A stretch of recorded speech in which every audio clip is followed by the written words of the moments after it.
지난주일에 우리는 복음은 우리의 삶을 언제나 새롭게 한다 하는 사실에 대해서 함께 생각을 했습니다. 새로운 삶을 시작할 수 있게 하시는 것은 하나님의 은혜입니다.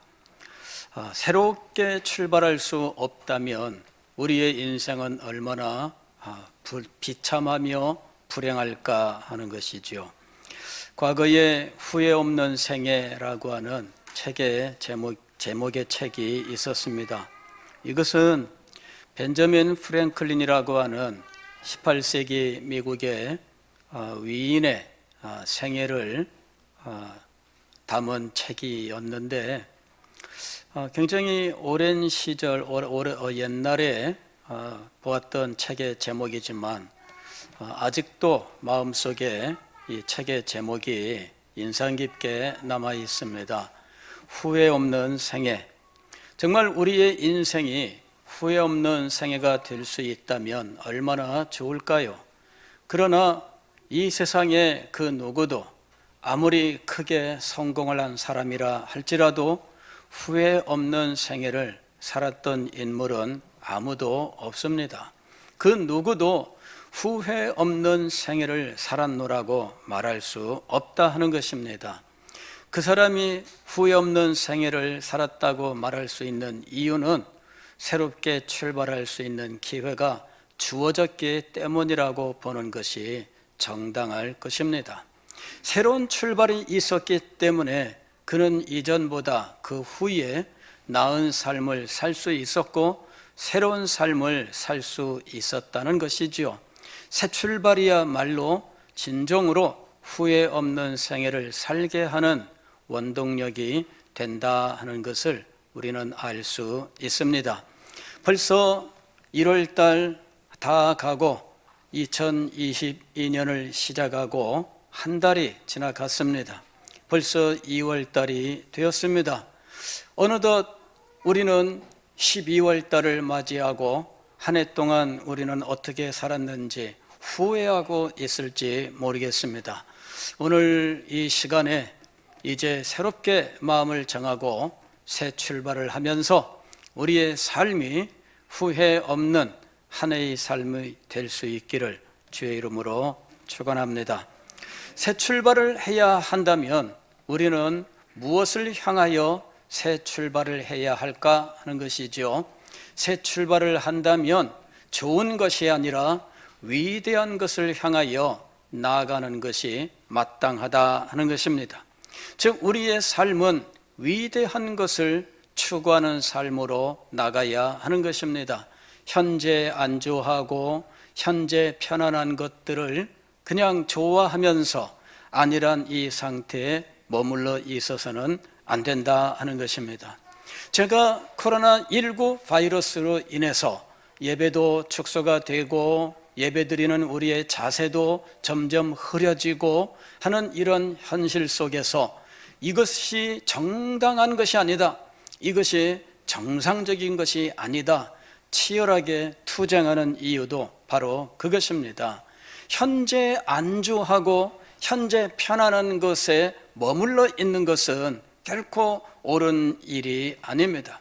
우리는 현재의 안일함을 버리고 이제는 힘들고 어려울지라도 더 위대하고 더 영광스러운 것을 향해 나아갈 수 있어야 하는 것입니다. 위대한 것을 향해 나아갈 수 있기 위해서 우리에게 필요한 것은 믿음입니다. 복음의 은혜와 능력이 우리에게 계속해서 역사하며 우리 마음속에 믿음이 역사하고 있어야 하는 것입니다. 믿음이 없다면 복음의 은혜와 능력은 우리의 삶 속에 나타나지 않습니다. 저는 이번 한 주일 동안에 마가복음 16장의 말씀을 묵상하며 지냈습니다. 마가복음 16장은 굉장히 신기한 책입니다. 여기 9절 보게 되면은 작은 숫자 2번이 쓰여 있고 그 다음에는 꺽쇠 괄호가 있습니다. 그리고 난회줄을 보게 되면 이렇게 되어 있습니다. 어떤 사본에는 9절부터 20절까지 없음 이렇게 되어 있는 거죠. 9절부터 20절까지 어떤 사본에는 없다. 아니, 좀 더 정확하게 말씀을 드리면 초기 사본에는 없다, 이렇게 말씀을 드릴 수가 있습니다. 아주 이른 시기에 사본에는 8절까지밖에는 나와 있지 않는다는 거죠. 그리고 9절부터는 후기 사본에만 등장하고 있다는 거예요. 그래서 이 마가복음은 도대체 결론이 뭐냐? 많은 사람들이 이 문제를 가지고 논쟁을 해 왔습니다. 벌써 그런 논쟁을 한 지도 200년이 넘었어요. 도대체 마가복음의 결론은 뭐냐? 8절까지로 끝낸다면 이 마가복음은 굉장히 이상한 책이 되어버리고 맙니다. 여자들이 몹시 놀라 떨며 나와 무덤에서 도망하고 무서워하여 아무에게 아무 말도 하지 못하더라, 이렇게 되어 있습니다. 그건 끝이에요. 마가복음을 담고 있는 사본, 완전한 것이든 아니면 쪼가리든 다 합치면 1700여 개가 된다고 하는데, 그 1700여 개의 사본이 어디서 끝나고 있느냐? 8절에서 끝난다.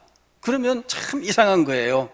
여자들이 몹시 놀라 떨며 나와 무덤에서 도망하고 무서워하여 아무에게 아무 말도 하지 못하더라. 예수 그리스도의 부활의 현장, 그 무덤에 갔습니다. 그런데 그 무덤에서 그들은 예수님의 시신을 발견하지 못했습니다.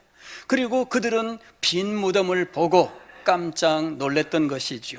그리고는 떨면서 무덤에서 나왔습니다. 그리고는 얼른 도망을 쳤습니다. 그리고는 아무에게 말도 하지 못했어요. 입을 딱 닫고 있었다. 그걸로 끝. 이러면 여러분, 우리의 복음이 얼마나 비참하겠어요. 마가복음은 긴 결론, 짧은 결론, 이런 논쟁이 계속 있습니다. 원래 마가복음은 어디까지냐? 원래 마가복음이 8절 아무 말도 못하더라, 거기로 끝나느냐 하는 것이죠. 결론은 우리가 지금 알 길이 없습니다. 마가복음 자체로 보면 8절까지로 끝나는 것이 너무 이상하지요. 제가 글을 쓰더라도 아무 말도 못하더라 끝, 그렇게 쓸 것 같지는 않아요.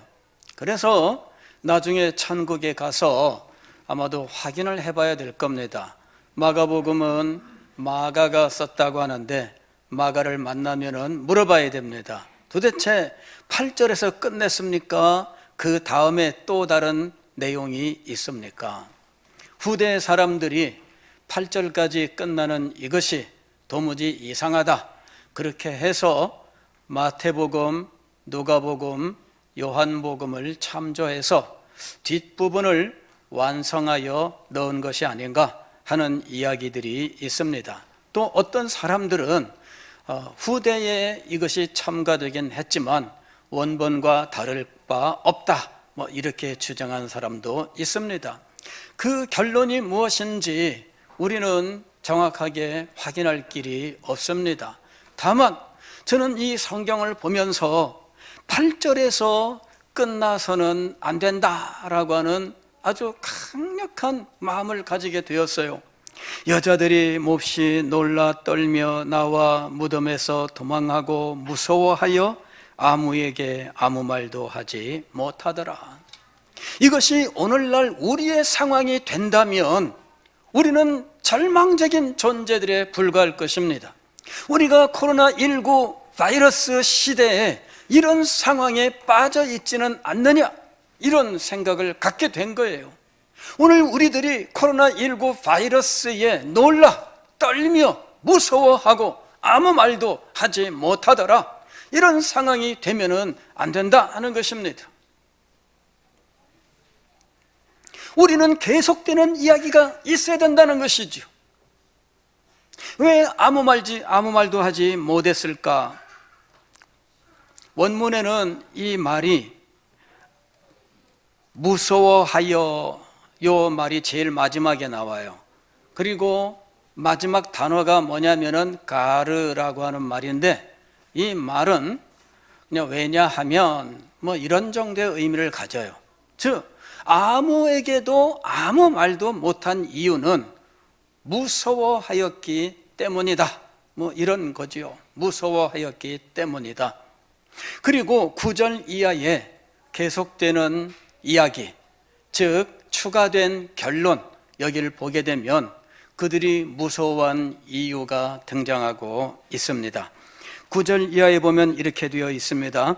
예수께서 안식 후 첫날 이른 아침에 살아나신 후 전에 7 귀신을 쫓아내어 주신 막달라 마리아에게 먼저 보이시니, 마리아가 가서 예수와 함께하던 사람들이 슬퍼하며 울고 있는 중에 이 일을 알림해 그들은 예수께서 살아나셨다는 것과 마리아에게 보이셨다는 것을 듣고도 믿지 아니하니라.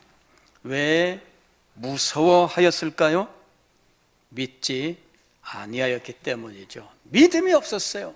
믿음을 발휘하지 못했어요. 마가복음을 보면은 최소한 예수님께서 3번 당신의 부활에 대해서 말씀하신 적이 있습니다. 십자가를 지기 위하여 예루살렘으로 올라가시는 그 여정 속에 제자들에게 3번 당신이 부활할 것에 대하여 말씀을 하셨습니다. 그러나 부활의 소식이 그들에게 전해졌을 때 그들은 믿지 아니하였던 것입니다. 12절 이하에도 보게 되면 역시 믿음이 없었다는 사실을 지적하고 있습니다. 그 후에 그들 중 2 사람이 걸어서 시골로 갈 때에 예수께서 다른 모양으로 그들에게 나타나시니 2 사람이 가서 남은 제자들에게 알리었으되 역시 믿지 아니하니라. 믿음이 없었다, 이렇게 이야기를 하고 있습니다. 14절도 역시 믿음이 없는 사실을 지적을 하고 있습니다. 그 후에 11 제자가 음식 먹을 때에 예수께서 그들에게 나타나사 그들의 믿음 없는 것과 마음이 완악한 것을 꾸짖으시니 이는 자기가 살아난 것을 본 자들의 말을 믿지 아니함일러라. 3번이나 믿지 아니한 사실을 지적하고 있습니다. 여러분, 왜 이렇게 두려워 떨었을까요? 왜 아무에게도 아무 말도 하지 못했을까요? 그들은 믿음을 발휘하지 못했기 때문입니다. 믿음이 없었기 때문에 두려움이 그 마음을 사로잡았고, 두려움 때문에 그들은 아무 말도 하지 못했습니다. 믿음이 없었기 때문에 겨우 그들에게 전해진 그 부활의 소식을 믿지 아니했습니다.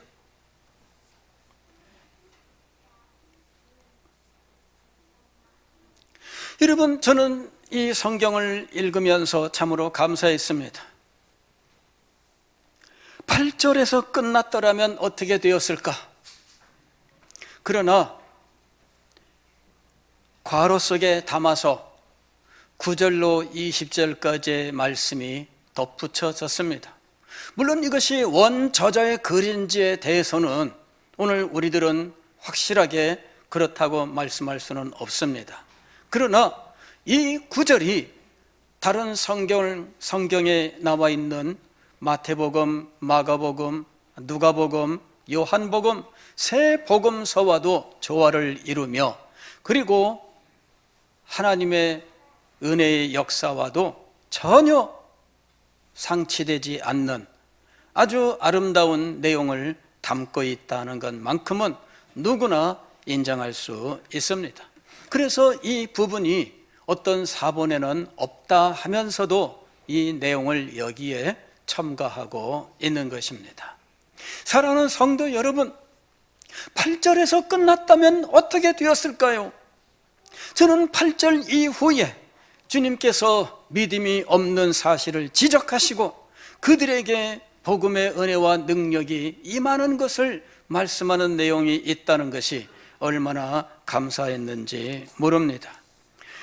15절 이하에 보면 예수님께서 복음을 전파하라 하시면서 복음을 전파하는 자들에게 임하게 될 놀라운 이적에 대해서, 능력에 대해서 말씀하고 있습니다.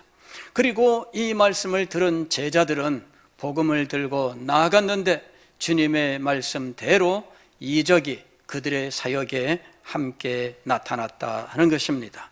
제자들이 나가 두루 전파할새 주께서 함께 역사하사 그 따르는 표적으로 말씀을 확실히 증언하시니라. 할렐루야. 새 출발은 믿음으로부터 시작되는 거예요. 믿음을 발휘하지 못하면 새 출발을 할 수 없어요. 믿지 아니함 이러라, 믿지 아니하였더라, 믿지 아니하였더라. 그럴 때에 그들은 두려워할 수밖에 없고 피하여 숨을 수밖에 없습니다. 그들은 도망할 수밖에 없습니다. 아무것도 할 수 없습니다. 그러나 그들에게 증거가 임했고 그들이 그 사실을 믿게 되었을 때에 그들은 예수 그리스도의 말씀을 마음에 품고 나아가서 그리스도의 십자가와 부활의 증인이 되었는데 주님께서 그들의 사역 속에 놀라운 이적으로 함께 하셨습니다. 새 출발을 하기 위해서 우리에게 진정으로 필요한 것은 믿음이다라고 하는 것입니다. 또 이번 주간에 제가 집중적으로 묵상했던 것은 좋은 것에서부터 위대한 것으로라는 구절입니다. 좋은 것으로부터 위대한 것으로. 그냥 현실에 만족하고 이 정도면 괜찮아, 여기에 만족하면 안 된다는 거죠. 새 출발을 하기 위해서는 지금 현재에 만족해서는 안 돼. 그냥 이 정도면 괜찮은 거야, 이 정도의 생각을 가진다면 새로운 출발을 할 수가 없는 거죠. 위대한 것을 향해서 나아갈 꿈과 소망을 가져야 새로운 출발을 할 수 있는 거예요. 세 번째로는 현재의 위기에 절망하는 한 새 출발을 할 수 없다라고 하는 것이죠. 우리의 삶에는 위기가 찾아옵니다. 뜻밖의 어려운 상황들이 찾아오게 됩니다. 우리가 바라던 것은 아니지만 누가 보아도 안타깝고 슬퍼할 만한 일들이 우리의 인생에 찾아올 수가 있습니다. 그러나 여러분, 그 순간이 새로운 삶을 시작할 수 있는 순간이며 위대한 것을 향해 나아갈 수 있는 순간이라고 하는 사실을 기억해야 됩니다. 여러 해 전에 여러분들에게도 말씀을 드린 적이 있습니다. 밥 버포드라고 하는 분이 하프타임이라고 하는 책을 썼는데 그것은 그의 간증을 담고 있습니다. 그는 인생의 후반기를 새롭게 살게 되었는데 후반기의 삶을 새롭게 시작하게 된 계기는 사랑하는 아들이 하나님의 부르심을 받게 된 것이었습니다. 이 아들은 굉장히 사랑하는 아들이었고 아주 믿음이 좋고 그리고 얼마나 성품이 훌륭한 아들이었는지 이 버포드에게는 이 아들이 인생의 가장 성공작이었어요. 이 사람은 그 수많은 미국의 이 CATV를 이제 소유하고 경영하는 경영자였지만 그러나 이런 회사들을 잘 경영하는 것보다 이 아들이 더욱더 자랑스러웠던 거지요. 그래서 이 아들이 그에게 얼마나 기쁨과 즐거움을 주었는지 모릅니다. 그러나 이 아들이 뜻밖의 사고로 하나님의 부르심을 받게 되었습니다. 얼마나 절망적일까요? 그런데 그 절망 속에서 이 버포드는 새로운 삶을 시작하게 되었습니다. 지금까지는 내가 기업을 성공시키기 위해서 인생의 성공자가 되기 위해서 살아왔다면 이제부터는 남을 위해서 살아가야 되겠다. 남을 위해서 살기 위해서 그가 붙들었던 것은 복음이에요. 복음을 가지고 사람들에게 나아가서 이 사람들에게 생명의 구원이 있음을, 새로운 삶이 있음을, 그리고 새롭게 시작할 수 있음을 전해야 되겠다. 그는 이제 인생의 후반기의 삶을 새롭게 살기 시작을 했습니다.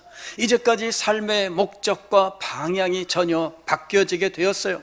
그랬더니 이 사람의 인생은 더욱더 영광스러운 인생으로 변화가 되었다라고 하는 것입니다. 인생의 위기가 있었습니다. 절망적인 상황이 있었습니다. 그러나 그는 그 위기와 절망 속에 낙심하고 쓰러지지 않았습니다. 오히려 예수 그리스도 하나님을 바라보았고 복음을 붙들었고 복음으로 생명을 구원하고 또한 어려움 가운데 있는 사람들을 돕는 일에 자기의 남은 생애를 모두 바치게 되었던 것입니다. 그러면서 그 사람은 자기의 이 인생을 하프타임이라고 하는 책에 담아 알렸던 것이죠. 하프타임이 뭐냐 하면은 축구 경기에서 전반전 후반전 사이에 휴식 시간을 말하는 거예요. 그 휴식 시간에 감독과 선수들은 전반전의 경기에 대해서 반성을 하고 후반기에는 어떻게 경기를 해 나갈지에 대해서 새로운 작전을 구상하고 선수들도 새롭게 투입하면서 후반전의 경기를 새롭게 시작하게 되는 것입니다. 그게 하프타임이에요. 하프타임을 어떻게 보냈느냐에 따라서 후반전 경기는 전혀 다르게 되는 거예요.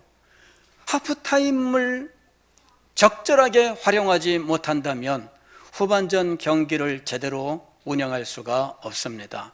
어떤 팀이 전반전 경기에 만족을 하고 이제 전반전 같이만 경기하면 되겠거니 그렇게 막연하게 하고 후반전에 임했다면 그 팀은 질 수밖에 없습니다. 전반전에 잘 하던 팀이 후반전에 지는 경우들이 굉장히 많아요. 왜 그러냐 하면은 전반전에 만족하기 때문이에요. 전반전에 만족하면 후반전을 제대로 뛸 수가 없습니다. 그러나 전반전에 이러이러한 부분이 잘못되었다 하면서 분명하게 실패의 원인들을 밝히고 그것에 대한 분명한 대책들을 마련한다면 후반전은 전혀 새롭게 경기할 수 있게 되는 것입니다. 좋은 것으로부터 위대한 것으로 라는 말은 바로 그런 상황을 표현하고 있는 거예요. 이 말은 짐 콜린스라고 하는 사람이 쓴 책의 제목입니다. 이 사람은 기업의 여러 가지 일들을 경영 컨설턴트를 하는 사람인데 이 사람이 기업이 현재 좋은 것, 현재 잘 나가는 것에 만족하고 있다면 더 이상 발전이 없다라고 이야기를 하면서 바로 이 good to great, 좋은 것으로부터 위대한 것으로 나갈 수 있어야 된다 이렇게 이야기를 한 거예요. 여러분, 좋은 것에 만족하고 편한 것에 만족하고 그냥 현재 가만히 놔두는 것을 좋아한다면 여러분, 그는 발전할 수 없어요. 믿음의 세계도 마찬가지입니다. 제가 여러분들에게 코로나19 바이러스 시대에 할 수 없습니다, 할 수 없습니다, 뭐 현재 상황이 그러니까 어쩔 수 없습니다 이러면서 가만히 있다면 여러분의 영혼은 점점 힘이 빠지고 죽어갈 거예요.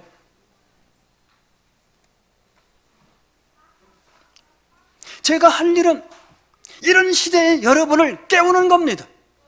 제가 해야 되는 일은 여러분들을 각성케 하는 것입니다. 여러분들이 현재의 안일함에 빠져있게 해서는 안 되는 거예요.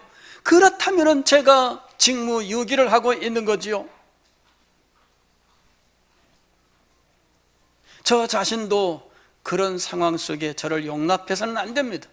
제가 뒤로 후퇴하고 저도 점점 힘이 빠지고 그리고 그냥 안일함에 빠져서 그냥 지나간다면 제 인생은 어떻게 되겠습니까?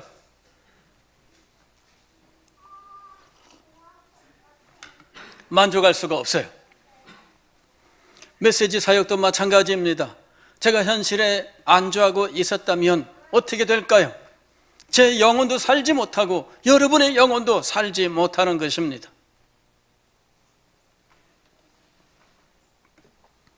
우리는 현재 그냥 늘어져 있으면 안 돼요. 목사님 가만 놔두세요. 뭐 기도하자고 하지 마세요. 더 열심히 하자고 하지 마세요. 그냥 가만 놔두세요. 이렇게 한다면 여러분은 이미 패배한 거예요. 좋은 게 좋은 것이 아니다라는 말이 있잖아요. 좋은 게 좋은 게 아닙니다. 우리는 더 좋은 것, 아니 위대한 것을 향해 나아가야 돼요. 윌리엄 캐리는 이렇게 이야기를 했습니다. 하나님으로부터 위대한 것을 기대하라. 하나님을 위하여 위대한 것을 시도하라. 우리가 눈으로 보고 우리가 경험할 수 있는 이 정도가 하나님께서 우리에게 주실 수 있는 모든 것이 아닙니다. 우리는 하나님께서 우리에게 더 좋고 더 영광스러운 것을 주시는 분이시다라고 하는 사실을 믿어야 됩니다. 그리고 주님께서 이것을 주시기를 기대해야 돼요. 그리고 우리도 역시 하나님을 위하여 위대한 일을 감당할 것을 소망해야 된다는 것이지요. 과거에 볼테르라고 하는 사람은 이렇게 이야기를 했습니다. 최선은 좋은 것의 적이다. 이거는 아까 짐 콜린스의 이 좋은 것은 위대함의 적이다라는 요 문구의 아마 원형이 될 거예요. 그냥 최고만을 추구하는 것은 이 좋은 것의 적이다. 그래서 완벽을 추구하는 것 때문에 뭐 잘못된다, 뭐 이런 식으로 해석하는 사람도 있고, 혹은 현재 이 좋은 것에 만족해서 더 좋은 것을 뭐 모르고 지나간다, 뭐 이런 식으로 말하는 사람도 있고, 뭐 말하는 사람들은 뭐 각자 자기 입장에 따라서 다양하게 이야기를 해요. 그러나 결론은 그것입니다. 좋은 것이 좋은 것은 아니라는 거예요. 위대한 것이 진정으로 좋은 것입니다. 도대체 위대함은 무엇일까?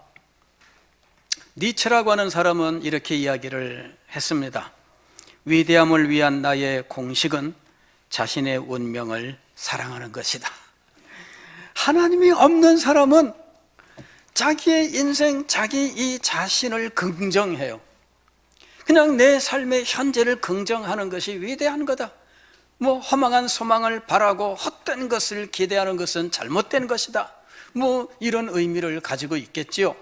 그러나 우리는 우리의 가장 좋은 것이 하나님으로부터 오고 있다는 사실을 믿습니다. 그리고 하나님께서 우리에게 그 영광스러운 것을 사명으로 주셨고, 그 사명을 감당하는 것이야말로 위대한 것이라고 하는 사실을 믿고 있습니다. 사랑하는 성도 여러분, 우리는 오늘 새로운 삶을 살기를 소망하되 위대한 것을 향해 나아갈 것을 소망해야 됩니다. 새로운 삶은 위대한 것이 돼야 돼요. 이것이 우리의 삶의 방향이 돼야 됩니다. 이것이 우리가 지향해야 될 것들입니다. 위대한 것이 무엇일까? 여러분 묵상하십시오. 그리고 위대한 것들을 이룰 꿈을 간직하십시오. 다음 세대를 세우신다면 여러분은 어떻게 세우기를 원하십니까? 다음 세대는 좋은 대학 가야지. 여러분 그렇게 생각하신다면 여러분 아직 위대한 것을 모르시는 거예요. 다음 세대는 좋은 대학 보내야지, 좋은 학교 보내야지. 여러분 그런 정도를 다음 세대에 세우기라고 생각하십니까?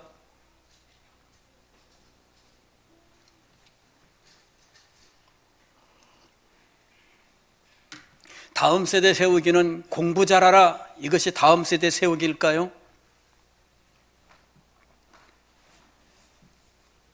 진정으로 다음 세대를 위하여 여러분들은 다음 세대에게 무엇을 주기를 원하십니까? 좋은 학교를 주기를 원하십니까? 좋은 과외 선생님을 붙이기를 원하십니까? 좋은 학원 보내는 것을 목표로 하고 계십니까? 그러기 위해서 경제적으로 돈이 많아야 되겠다, 그리 생각하십니까?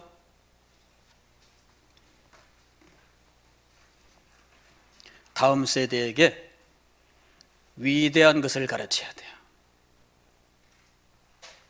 위대한 것을 생각하게 해야 돼요.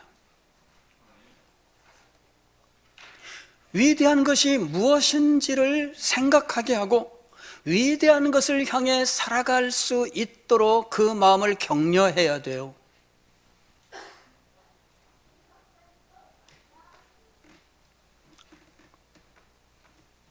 저는 우리 각부 주일학교에서 우리 목사님들 또 선생님들, 우리 학생들에게 위대한 것을 꿈꿀 수 있도록 가르치기를 원합니다. 이제 새로운 목표를 한번 정해보세요. 위대한 것을 가르치자, 위대한 것을 꿈꾸게 하자, 위대한 것을 소망하게 하자, 위대한 것을 향해 나아갈 수 있도록 하자.